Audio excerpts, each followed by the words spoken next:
அன்னைக்கு அதை தெரிந்து கொண்ட நாள். ஆமென். அவருடைய வருக வரையிலையும் அல்லது உன்னுடைய மரணம் வரையிலையும் ஆமென் உள்ளதுக்கு கர்த்தருக்கு நீ கணக்கு கொடுக்கணும். கர்த்தர் உன்னை கேட்பார். நான் ரட்சிப்பேன். ஆமென் ஆமென் ஆமென். என் ரத்தத்தை சிந்தி ஆமென் என் ஜீவனை கொடுத்ததால் விலைக்கு வாங்கினேன். எனக்காக விலைக்கு வாங்கினேன். எனக்காக நீ பயன்படுவதற்காக விலைக்கு வாங்கினேன்.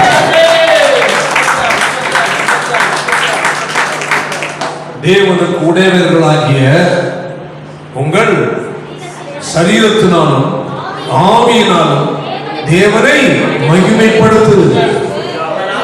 உன் மூலம் தேவன் எழுச்சியட்டும் மகிமைப்படுத்தும். நீ எதை மகிமைப்படுத்துகிறாய்? கர்த்தரை. ஆமென் ஆமென் ஆமென். உன் சரீரத்தினால் உன் ஆவியினால் என்ன செய்? தேவனை மகிமைப்படுத்து.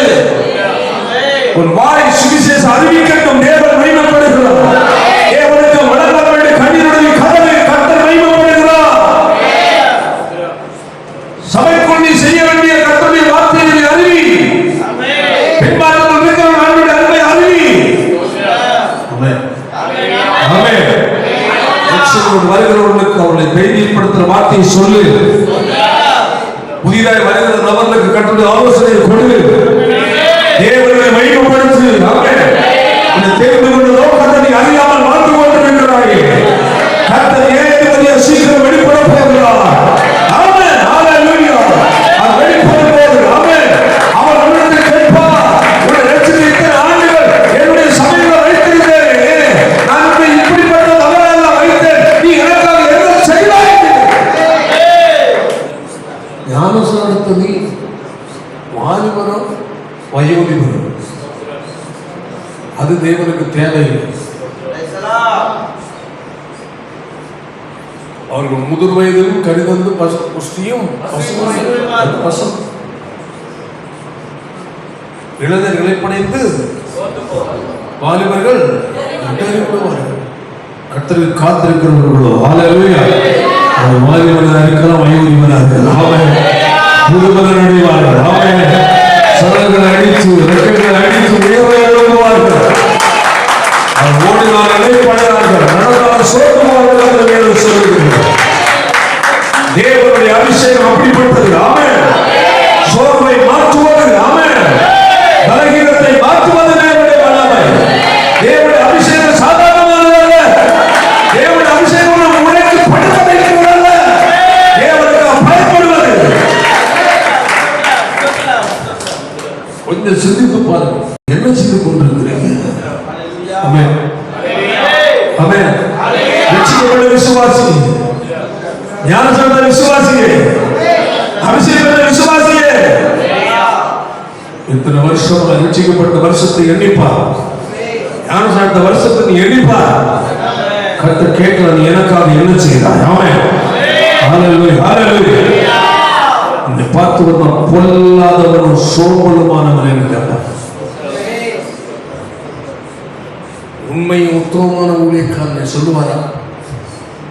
உண்மையும் உத்தமமானவனை சொல்லுவாரா? இல்ல பொல்லாதவனே பொல்லாதவனே சோம்பலாதவனே சோம்பலாதவனே என்று உண்மை பற்றி சொல்லுவாரா? சும்மா கல்லு மாதிரி வந்து உட்கார்ந்து போவாங்க. உனக்கல்வி ஓடுகிற பயத்துக்கு உலகத்தில் நீ என்ன செய்தாலும் எதை சேர்த்தாலும் ஒன்றும் எழுதி அது கடைசியில் உனக்கு நிற்காது. தேவனுக்கு செய்வது மட்டும் நீதி உண்மையிலும் மறுமையிலும் உனக்கு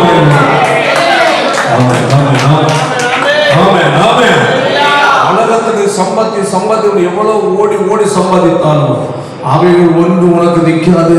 கடைசியில் உனக்கு உதவாது. ஆமென். தேவனுக்காய் ஆமென். தேவனுக்காக பயன்படுவது. ஆமென். உண்மையிலும் மறுமையிலும் உனக்கு தீபத்தில் சொல்லப்பட்டிருந்த 4ஆவது அதிகாரம் வாசிக்கிற வசனத்தை சரீர முயற்சி, சரீர பிரகாரமான தேவைகளுக்காக எடுக்கிற முயற்சிகள். ஆமென். ஸ்தோத்திரம் ஸ்தோத்திரம். சரீர பிரகாரமான தேவை, சரீர நன்மை, குடும்ப தேவை, பிள்ளைகளுடைய தேவை, சொத்து சுகத்தை குறித்த எண்ணங்கள், சம்பாத்தியத்தை குறித்த காரியங்கள் எல்லாம் என்ன பிரயோஜனமா? எத்தனை கோடி இருந்தாலும் அற்பம். எவ்வளவு நிறைய நல்ல மணக்க சமைச்சு வச்சிருந்தாலும் உன வயிற்று நிக்கிறதா நீ சாப்பிடுவ, அதே மாதிரி சாப்பிட முடியும். ஒரு முறை ஒரு குழந்தைய தாய் கூட்டிட்டு கல்யாணம் இங்கே அதாவது பார்த்து கொண்டு எங்களுடைய ஊரில் முந்தின நாள் மாப்பிள்ளை வீட்டில் சில பெண்ணு வீட்லேயும் சாப்பாடு கொடுக்குற மாதிரி இருந்துச்சு. முந்தின நாள் கல்யாணத்துக்கு முந்தின நாள் பையனுடைய வீட்டில் பயங்கர விருந்து.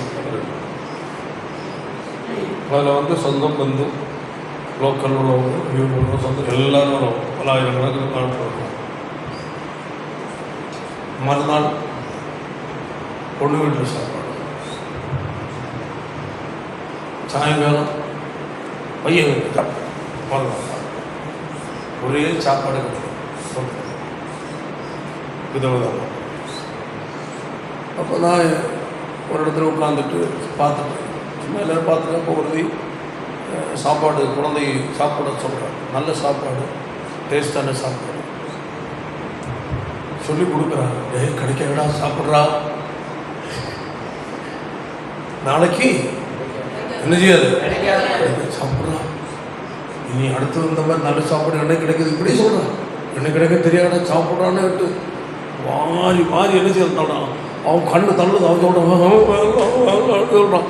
ஆனாலும் விடல. அப்போ நான் சின்ன பையன், கொஞ்சம் எனக்கு சொல்கிற தைரியம் இல்லை. வேறு ஏமா பையன் அல்றான் பாரு, கண்ணெல்லாம் வெளியே வந்துடுச்சு. இவனுக்கு திரும்ப திரும்ப நீ கொடுக்குற வாமிட்டு எடுத்துகிற பாருங்க சிரிச்சிட்டு விடல. திரும்ப என்ன ஆயிரும் சொல்லுங்க பார்ப்போம், என்ன ஆயிரும்?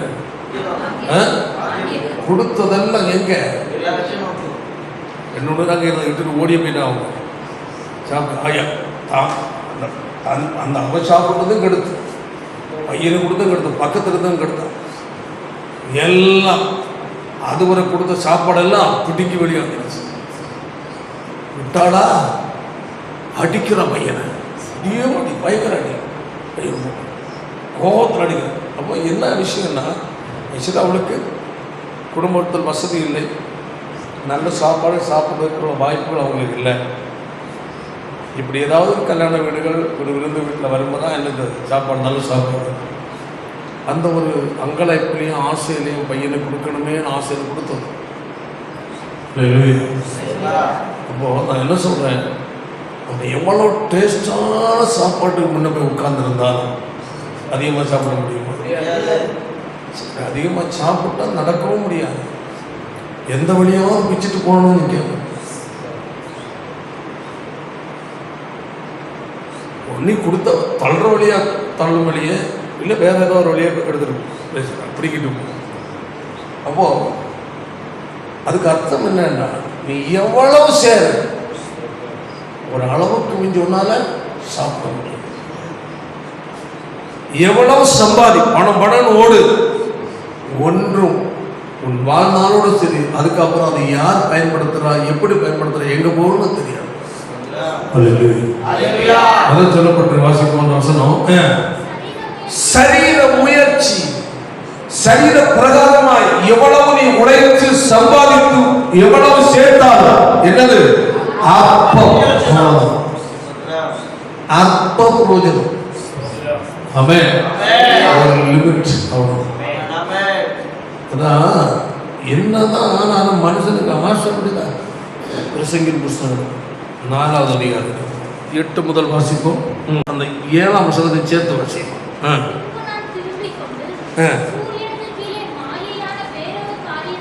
வேறொரு காரியத்தை கண்டேன் சொல்றாரு. என்ன என்ன காரியம்? மாயையான காரியம். அல்லேலூயா. என்ன காரியம்? மாயை. அப்படின்னா என்னது? நிரந்தரம் அல்ல, அது ஒரு தற்காலிகமான நம்பிக்கைக்குரியதல்ல. அடுத்தது தனிமையாய். ஒண்டிக்காரன் என்றால் மனைவி இல்லை, பிள்ளைகள் இல்லை, கூட பிறந்தவங்களும் இல்லை. ஒண்டிக்காரன் என்றால் இல்லை இல்லை இருந்தும் முடிவில்லை.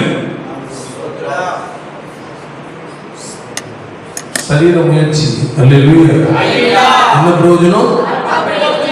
சொல்லப்பட்டிருக்கு, அவனுக்கு பிள்ளைகளும் இல்லை, அடுத்தது உடனாளியும் இல்லை, சகோதரர்களும் இல்லை. ஆனால் அவன் என்ன செய்யறான்? பிரயாசப்படுறான். அடுத்த பாயிண்ட் சம்பாதிக்கிறான். என்ன செய்யறான்? சம்பாதிக்கிறான். அப்படின்னா பணம் வேற எதுவுமே ஒரு மனுஷனுக்கு அதிக நாட்டம் வராது. சாப்பாடு அளவுதான், அதே மாதிரி சாப்பிடணும். ஆனா சம்பாதித்து யாராவது திருப்தி அடைய முடியுமா? சொல்லுங்க. என்ன சொல்லப்பட்டிருக்கு? அவன் படும் பிரயாசத்திற்கு முடிவில்லை. ஆனா எத்தனை பேர்? ஒரேவனா. அவனுக்கு யாரெல்லாம் இல்லை, பிள்ளைகள் இல்லை, உடனாளிகள் இல்லை, சகோதரர்கள் இல்லை. அல்லேலூயா. ஆனா அவன் என்ன செய்திருக்கிறான்? ராத்திரி மேல உழைக்கிறான். அதை சொல்லி பாருங்க. சொல்லிட்டு அவன் கண் ஐஸ்வர்யத்தால் திருப்தி ஆகிறதில்லை. உலகத்துல அல்லேலூயா பண ஆசை எந்த மனிதனையும் விட்டு வைப்பதில்லை. உலகத்தில் விழுந்து போகிற ஊழியர்கள் அதிகமான பேர்கள் எதிர்கொள்றாங்க. மண்ணு, பெண்ணு. பணத்தில் தேவன் கொடுக்கிறது சேர்த்து சேர்த்து சேர்த்து சேர்த்து சேர்த்து அங்க வாங்கி போட்டு இங்க வாங்கி போட்டு அங்க கட்டுறது கட்டி இங்க கட்டுறது கட்டி ஏதோ சொல்லுகிறது. அல்லேலூயா. சொத்து சேர்ப்பது, பணம் சேர்ப்பது என்றாலே எந்த ஒரு மனிதனா இருந்தாலும் அவனோட கடைசி மூச்சு வரையிலேயும் அவனுக்கு என்னதான் அதன் மேல ஒரு ஆசை அடைச்சார். அதான் தேவனுக்கு அந்த பண ஆசை மனிதனை பிடிக்கிறதுனால தான் கர்த்தருக்கு கொடுப்பதில் அவன் கை சூழ்ந்து. புரியுதா?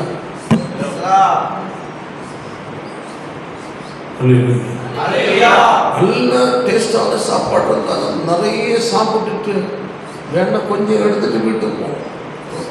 சரி, அங்கே நாளைக்கு தமிழ வேற எவ்வளோ இருந்தாலும் சரி, எவ்வளோ முடிஞ்சு போச்சு. அதுக்கு மேலே என்ன வந்துடும்? ஒரு வெறுப்பு வந்துடும். ஆனால் பணத்து மேலே வருமா? பணம் எவ்வளோ வந்தாலும் என்னது? அந்த 10,000 வாட்ஸ்அப் கொடுக்கும், 50,000, 1 கோடி, 100 கோடி, அந்த வக்கி இடம் தானே வேணும். 1000 கோடி ஒருத்தர கிடக்கு. அப்படியா? எந்த இடத்துல கிடக்கு? இந்த டிச்சு கரை கிடக்கு. அப்படியா? சரி, எனக்கு தெரியும். அதிகம் தெரியும். நாளைக்கு கள்ளப்பணம்னு போலீஸ் பிடிக்க போகுது, ஆனாலும் விட மாட்டான். அதனால் தான் மனுஷன் தேவனுக்கு என்ன செய்யறதில்லை, கொடுக்கிறது இறுதியும் அனுமதிப்பது. தேவனுடைய ஊழிய சம்பந்தமான சம்பந்தமான இல்லை என்று இல்லாதவர்களுக்கு இல்லை என்று ஒரு கவலை, இருக்கிறவர்களுக்கு இருக்கிறது எப்படியாவது காப்பாற்றணும் கவலை. அது எங்க பேசினாலும் காணிக்கைக்கு எதிராக தான் பேசுவாங்க. ஏன்? பணாசை. இதுதான் ரசமபாதத்துக்கு எதிராக தான் பேசுவாங்க. எது கொடுக்கணும் பத்தியா? அந்த சப்பாயில் இந்த மாதிரி பேசுகிற ஆள் நிறைய வச்சிருக்கேன். ஜாத்தா சோத்துக்கும் காணிக்க அதெல்லாம் அப்படின்னு கிடையாது. அப்போ ஊழி காற்று குடிச்சா வளருவான். மறுபக்கம் அவன் சிந்திக்கிறது இல்லை. அவனுக்குள் இருக்கிற அந்த பண ஆசையினுடைய உந்துதல் பிறரை என்ன செய்யுது? தடுக்க வைக்க, கெடுக்க. சொல்லப்பட்டிருக்கு. அல்லேலூயா. யாரும் இல்லை, ஆனாலும் என்ன செய்யறோம்? பிரயாசப்படுறோம். எத்தனை பேரை பார்க்கிறோம்? பல கோடிக்கு அதிபதியா இருப்பான். அல்லேலூயா. லட்சத்துல அதிபதியா இருப்பான். சம்பாதித்து இருப்பான். யாருக்கு? ஒரு பையன் இருக்கிறான், அவ்வளவுதான். ஆனா எத்தனையோ பையன் வாழ்றதோட சொத்தை சேர்ப்பான்.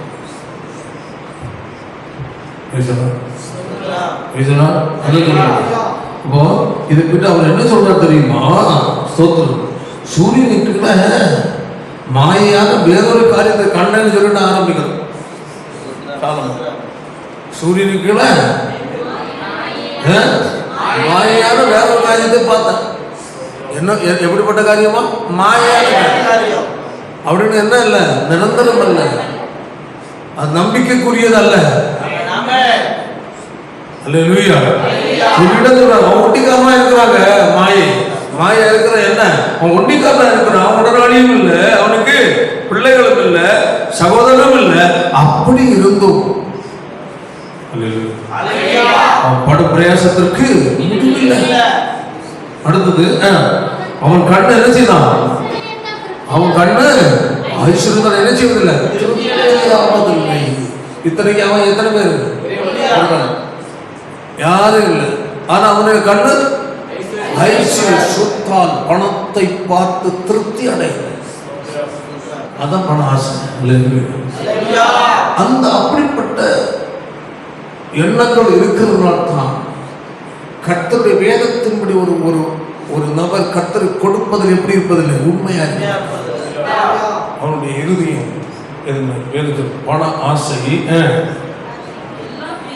எல்லா தீமைக்கும், பண ஆசை எல்லா தீமைக்கும் இருக்கிறது. சிலர் அதை இச்சித்து விசுவாசத்தை விட்டு வழுவி அநேக வேதனைகளால் தங்களை குத்திக்கிட்டார். எதை இச்சிக்கிறது வேதனை? பணத்தை இச்சிக்கிறது. பண ஆசைனால அவங்க என்ன வரலாம், வேதனை. ஆனாலும் விட்டுறதில்ல. பாருங்க, நிறைய பேர் இருக்கான். ஒரு தான் வீட்டுக்குள்ள வந்து இந்த தட்டு சாப்பிட்ற தட்டுலாம் திருடிட்டு போனான். யாராவது சொல்லுவாங்களா?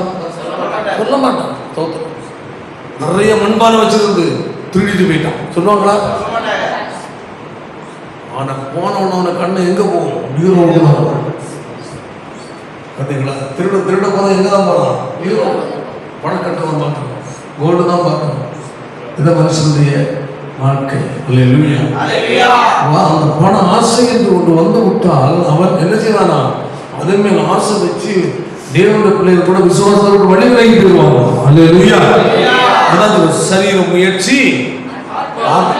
இதெல்லாம் ஒன்று அற்பமானது. அடுத்தது தேவ பக்தியானது இந்த ஜீவனுக்கும் பின்வரும் ஜீவனுக்கும்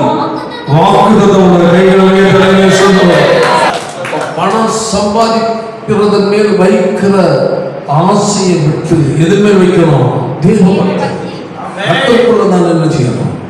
கர்த்தருக்கு நான் என்ன செய்யணும்? கர்த்தருக்காக யாரை பற்றி சுவிசேஷம் சொல்றது? கர்த்தருக்காக எங்கு போய் யாருக்காக ஜெபிப்பது? அல்லேலூயா. தேவ பக்தி உள்ள ஒரு மனுஷன் ஆமென், இந்த ஜீவனிலும் அவன் நல்லா இருப்பான். ஆமென். மறுமையிலும் அவன் திருப்தியாகிறான். அநேகர் என்ன செய்வதில்லை, யோசிப்பது. அல்லேலூயா. அதான் சொல்லப்பட்டிருக்கிறது, கண் ஐஸ்வர்யத்தால் என்ன செய்வதில்லை, திருப்தி ஆவதில்லை. நான் ஒரு நன்மை அனுபவிக்காமல் யாருக்கு பிரயாசப்படுகிறேன் என்று அவன் சிந்திக்கிறதே இல்லை.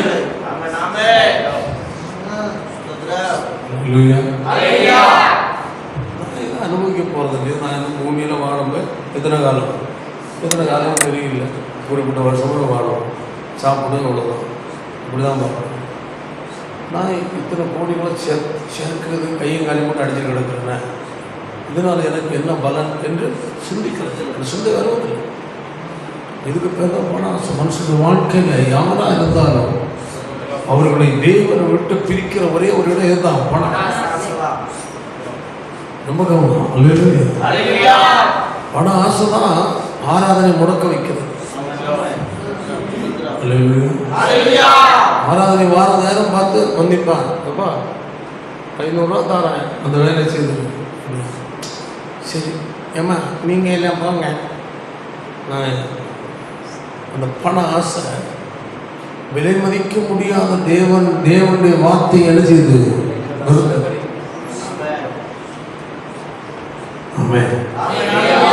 என்ன சொல்லுகிறது? 19ஆம் சங்கீதத்தில் என்ன சொல்லப்பட்டிருக்கு? கர்த்தருடைய வேதம் என்ன அற்றது? குறைவற்றது. ஆத்மாவை என்ன செய்வது? உயிர்ப்பிக்கிற உள்ளான மனுஷனை என்ன செய்வதா? உயிர்ப்பிக்கிற வார்த்தை. அடுத்தது சத்தியம் பேரை என்ன செய்வதுனா ஞானியாய் மாற்றுகிறது. அடுத்தது செம்மையும் இருதயத்தை என்ன செய்கிறது? சந்தோஷிப்பிக்கிறது. அடுத்தது கண்களை என்ன செய்வது? தெரிவிக்கிறது.